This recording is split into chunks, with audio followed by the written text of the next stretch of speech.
একটি জাহাজ বছরের পর বছর পণ্য, তেল কিংবা গ্যাস নিয়ে সমুদ্রে চলাচল করে। বয়স বাড়ার সঙ্গে সঙ্গে বাড়ে মেরামত ও পরিচালনার খরচ। একসময় জাহাজটি আর চালানো লাভজনক থাকে না, তখন সেটি বিক্রি করা হয় ভাঙার জন্য। শুরু হয় জাহাজটির শেষ যাত্রা। হাজার হাজার টন ওজনের সেই জাহাজ ধাপে ধাপে কেটে আলাদা করা হয় ইস্পাত, তামা, পিতল, ইঞ্জিন, পাম্প, পাইপ সহ নানা সরঞ্জাম। প্রায় সবকিছুই আবার ফিরে যায় অর্থনীতির চক্রে। কিন্তু এই পুনঃপ্রক্রিয়াজাতকরণের আড়ালেই রয়েছে ভয়াবহ ঝুঁকি। চট্টগ্রামের সীতাকুণ্ডে একটি পুরনো জাহাজে বিষাক্ত গ্যাসে একসঙ্গে ৯ শ্রমিকের মৃত্যু সেই ঝুঁকিকে আবার সামনে এনেছে। প্রশ্ন উঠেছে, আইন আছে, আন্তর্জাতিক সনদ আছে, গ্রিন ইয়ার্ডও আছে, তারপরও কেন থামছে না দুর্ঘটনা? জাহাজ ভাঙা একসময় যুক্তরাষ্ট্র, যুক্তরাজ্য ও ইউরোপের শিল্পোন্নত দেশগুলোতেই হতো।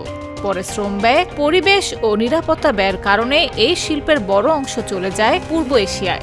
৮০-র দশক থেকে ভারত, বাংলাদেশ ও পাকিস্তান হয়ে ওঠে বড় কেন্দ্র।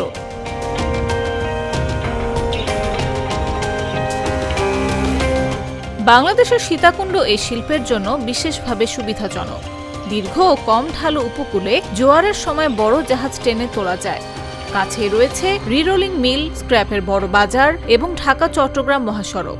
তুলনামূলক কম শ্রম ব্যয়ও এই শিল্পের বিস্তারে বড় ভূমিকা রেখেছে।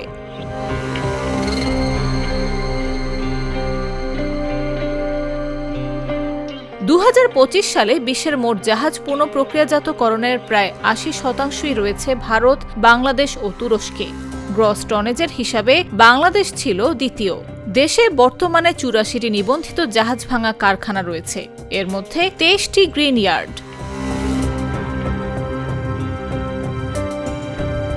একটি জাহাজ ইয়ার্ডে আনার আগে নানা পরীক্ষা ও অনুমতির প্রয়োজন হয়।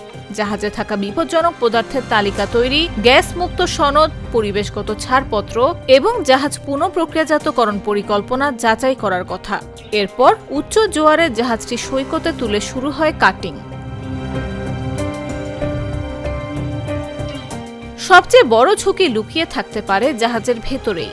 ট্যাঙ্ক, চেম্বার কিংবা আবদ্ধ জায়গায় থেকে যেতে পারে বিষাক্ত বা দাহ্য গ্যাস। সেখানে ঢোকার আগে গ্যাস পরীক্ষা না করলে কয়েক মিনিটেই ঘটে যেতে পারে ভয়াবহ দুর্ঘটনা। আবার আগুন দিয়ে লোহা কাটার সময় সামান্য ভুল থেকেও বিস্ফোরণ বা অগ্নিকাণ্ড হতে পারে। এর বাইরে রয়েছে কয়েক টন ওজনের ইস্পাতের অংশ পড়ে যাওয়া, ক্রেনের হুক বা তার ছিঁড়ে যাওয়া এবং উঁচু জায়গা থেকে পড়ে যাওয়ার ঝুঁকি। তাই cutterman, crane helper, wire group, fitterman ও মালামাল ওঠানো নামানোর শ্রমিকরা থাকেন সবচেয়ে বেশি ঝুঁকিতে। বাংলাদেশ ইনস্টিটিউট অফ লেবার স্টাডিজের হিসাবে ২০১৫ থেকে ২০২৫ সাল পর্যন্ত জাহাজ ভাঙা শিল্পে দুর্ঘটনায় মারা গেছেন ১৩৭ শ্রমিক। চলতি বছরের প্রথম ৬ মাসেই ২৮টি দুর্ঘটনায় আরও ৩ জন মারা যান। সর্বশেষ ৯ জনের মৃত্যু যোগ করলে প্রাণহানির সংখ্যা দাঁড়ায় অন্তত ১৪৯। দুর্ঘটনার পেছনে অনিরাপদ কর্মপদ্ধতি, ত্রুটিপূর্ণ কর্মপরিবেশ, ব্যক্তিগত সুরক্ষা সামগ্রীর ঘাটতি, দুর্বল তদারকি ও প্রশিক্ষণের অভাবকে বড় কারণ হিসেবে চিহ্নিত করা হয়েছে। অর্থাৎ কাগজে নিয়ম থাকলেও বাস্তবে প্রতিটি ধাপে তা মানা হচ্ছে কিনা সেটিই বড় প্রশ্ন।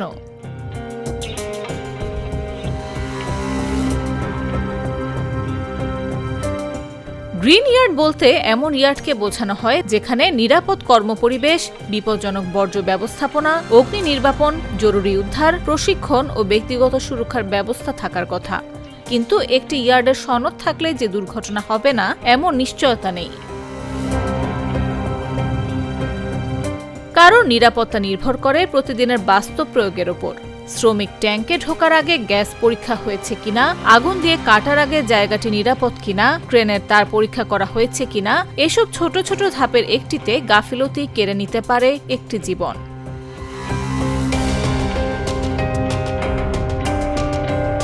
জাহাজ ভাঙা শিল্প বাংলাদেশের অর্থনীতিতে গুরুত্বপূর্ণ।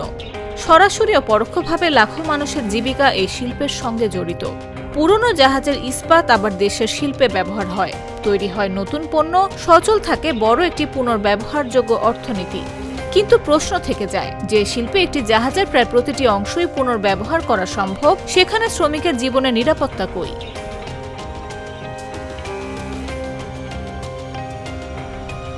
নিউজ ডেস্ক, জাগো নিউজ। Mr. Noodle